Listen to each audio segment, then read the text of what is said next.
Hey everyone, today is a perfume empties video. In these videos I talk about my final impressions of the perfumes I've used up and trying to explain what I finally think about them and whether I would buy them again or not. So the first one on this list is going to be, this is Chantilly by Dana. This is an oldie but a goodie. I've had a full bottle of this before and it was a beautiful crystal bottle with a pattern cut into it. It was very, very pretty. This one is a mini. I got a set of old school minis, hunted it down, and I'm very happy to report two of them are in this video. So Chantilly is really a very, very sterile, extremely clean floral. It smells like a bit of a cleaner. It has a very sterilizing property to it. It's tons of white flowers and a lot of lemon and lime. All of it is sitting on a nondescript sort of white woods base, which is completely, I think, ISO-E and nothing else. There are not really very many notes you can discern. It's exceptionally clean. Absolutely, if you are after a clean fragrance, this is something to consider. However, in my opinion, I think I am kind of done with the scent because it has a certain air of metal to it. Cold frozen metal.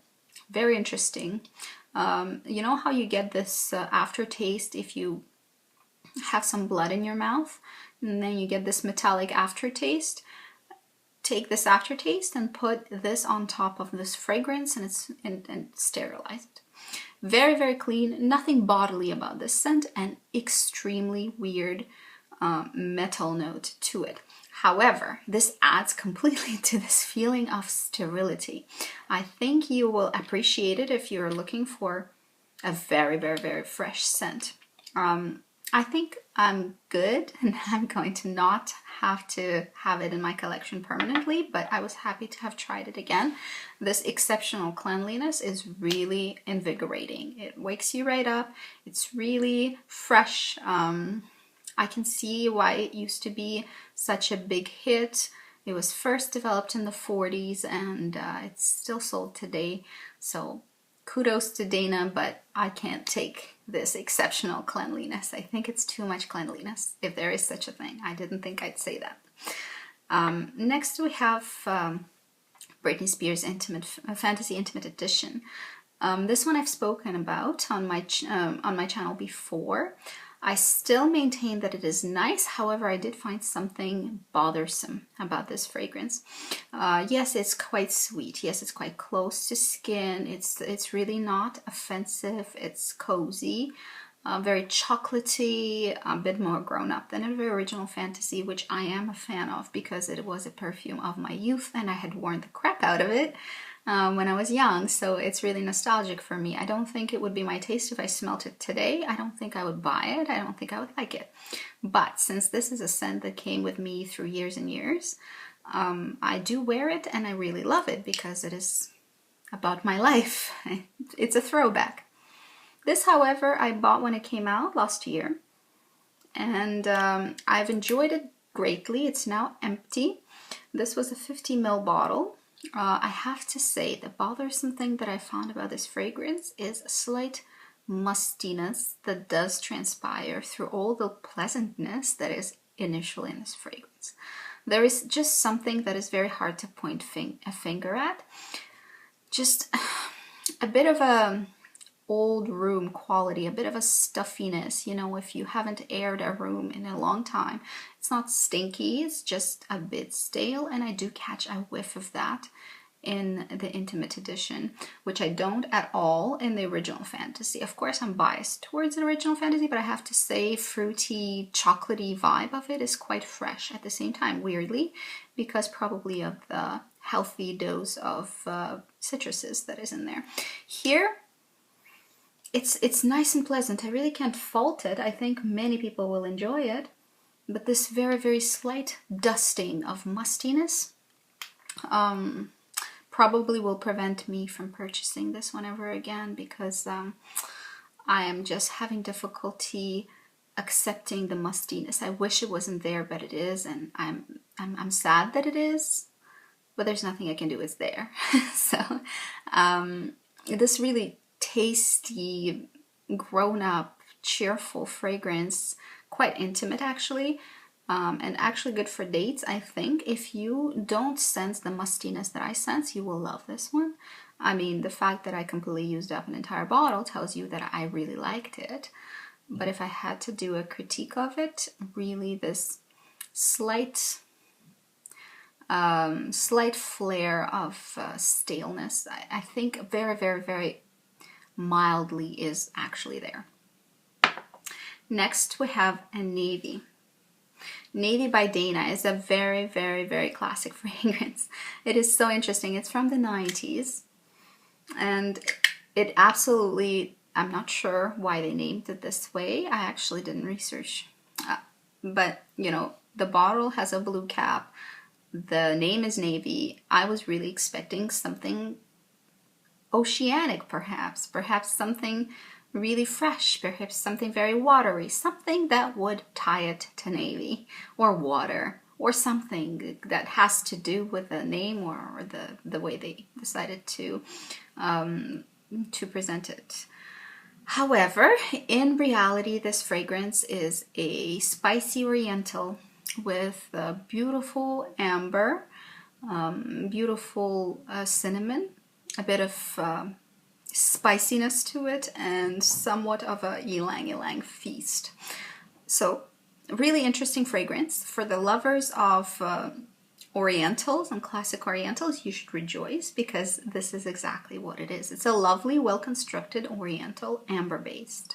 Definitely amber is what you smell the most. It is not so sickeningly sweet that you are going to feel offended by it. It does have some vanilla, but the vanilla is a bit dry. The amber is a bit on the dry side. Nothing is exceptionally offensive in this fragrance. It's a very nicely constructed oriental, and it is projecting in a bit of a spicy manner, wanting you to really think higher end than what it is, for sure. For sure, this smells more high end than what you pay for.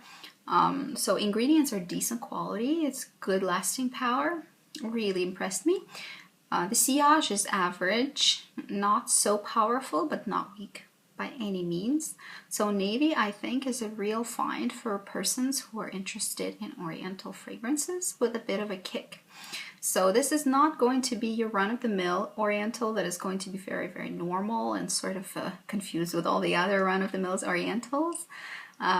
This one is special. I think it's worthwhile checking out. I'm not ready for another bottle, but I'm not ruling it out. Might consider it for sure. Next, I have a fresh, fruity scent. And this is a Fruits and Passion Grapefruit Guava Eau de Toilette. They call it Eau de Fruit, so fruit water. Fruits and Passion have this line of really pleasant, fruity fragrances that are light and easy and not very long lasting, but cheerful.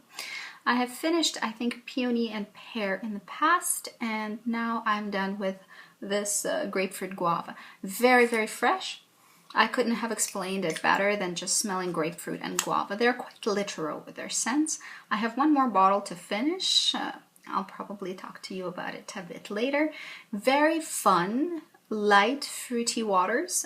Very hard to dislike, very fresh, and I think these are really good quality, very light eau de toilettes if you're looking for like a body splash sort of idea.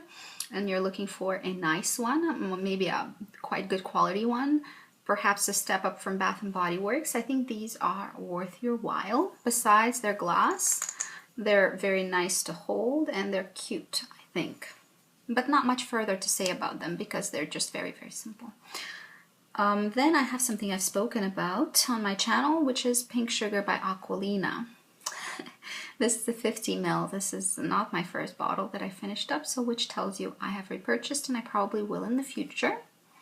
And what is this? So what is this? This is loveliness personified. It's very sweet. It's for lovers of very simple, very literal, very sweet fragrances.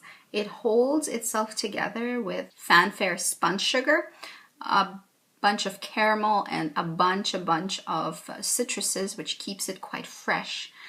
So oddly, this fragrance, although it's extremely sweet, and that's all it is, they claim other notes, but there's really not much to smell except, you know, spun sugar and caramel. That's pretty much it, and a bunch of citruses. The citruses really keep it quite fresh and light and wearable. They were brilliant to construct such a simple composition, which comes across as just plain pleasant. Oddly, men really like this fragrance, it seems like, on women. At least men like it on me. I think it's probably the same across the board because I hear it's a bit of a girly little wand. I mean, let's see, it's going to be repurchased by me for sure, and it's really not very expensive, so this kind of fragrance is not going to break the bank. I do recommend it for lovers of very sweet fragrances. Next, I want to talk about this trial size. I had received maybe 5 of these sachets from a sales associate who was convinced that I was going to love the Givenchy Noir, the new Angel and Demon Saga Collection edition. So why she was convinced is because I described myself as a lover of iris and powdery fragrances. And she had immediately handed me this one. And I understand why. In the end, this is not for me per se, but I understand why she thought I would like it, because indeed iris is a huge player in this fragrance. It is very, very irisy. There's a very fleshy but not sweet tonka bean that adds a lot of substance to the scent. And there are some other notes, including musks and some other flowers, but really iris and tonka bean, maybe with a bit of almonds, is the biggest deciding factor of what this smells like. I have to say it's quite intriguing. I actually like the fragrance. I don't love it on me, but I like it in general. I think it's very, very special. Moreover, I think this guy is quite unisex. It's marketed towards women, but I would actually recommend for men to wear it, because I would love to smell it on a man. I think that would be very, very attractive. The tonka bean and the iris create quite an intoxicating combination. I have to say the iris is a slight bit bitter, which is what prevents me on my skin from wearing the scent. It just doesn't sit right. But I smelt it on other people and I really, really enjoy it. I think it's quite special. I think it's interesting, and it has quite a distinct personality with this nutty, slightly tonka bean fleshy iris. It's a unique combination, and quite sensual. I would say very sensual. The bitter iris adds a very, very special little something to this fragrance. It's a gem. Not for me, but I urge you to go and try smelling it. It's quite unisex in my opinion.